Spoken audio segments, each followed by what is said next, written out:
एक गांव में एक साधु रहते थे। वह जब भी नाचते थे तभी बारिश होती थी। इसलिए गांव के लोगों को जब भी बारिश की ज़रूरत होती तब वे साधु के पास जाते और उनसे अनुरोध करते कि वह नाचें, और जब वह नाचने लगते तो बारिश ज़रूर होती थी। कुछ दिनों बाद शहर से 4 लड़के गांव में घूमने आए। जब उन्हें यह बात पता चली कि किसी साधु के नाचने से बारिश होती है तो उन्हें यकीन नहीं हुआ। शहरी पढ़ाई लिखाई के घमंड में उन्होंने गांव वालों को चुनौती दे दी कि अगर हम भी नाचेंगे तो बारिश होगी, और अगर हमारे नाचने से बारिश नहीं हुई तो साधु के नाचने से भी बारिश नहीं होगी।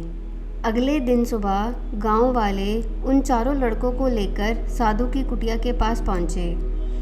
गांव वालों ने साधु को सारी बात बताई। फिर उन लड़कों ने बारी बारी नाचना शुरू किया। पहले लड़के ने जब नाचना शुरू किया तो थोड़ी देर बाद वह थकावट महसूस करने लगा और लगभग आधे घंटे के बाद रुक गया, परंतु बादल नहीं दिखे। कुछ देर बाद दूसरे लड़के ने नाचना शुरू किया और 1 घंटा बीतते बीतते वह भी थक कर बैठ गया।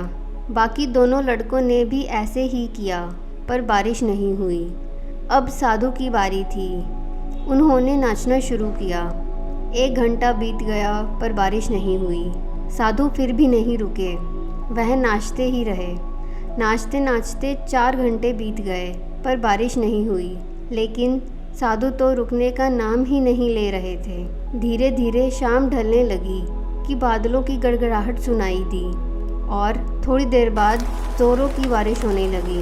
यह देखकर चारों लड़के दंग रह गए और तुरंत साधु से क्षमा मांगी।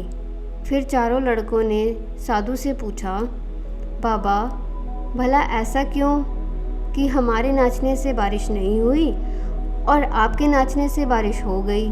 साधु ने उत्तर दिया कि जब मैं नाचता हूँ तो 2 बातों का ध्यान रखता हूँ। पहली बात तो यह कि अगर मैं नाचूंगा तो बारिश को होना ही पड़ेगा, और दूसरी यह कि मैं तब तक नाचूंगा जब तक बारिश ना हो जाए। अगर जीवन में सफल होना है तो उस साधु की तरह ही अपने लक्ष्य को प्राप्त करना होगा। सफलता पाने वालों में भी यही गुण विद्यमान होता है कि जिस काम को भी करते हैं उसमें उन्हें सफल होने का पूरा भरोसा होता है, और तब तक उस काम को करते रहते हैं जब तक सफल ना हो जाएं।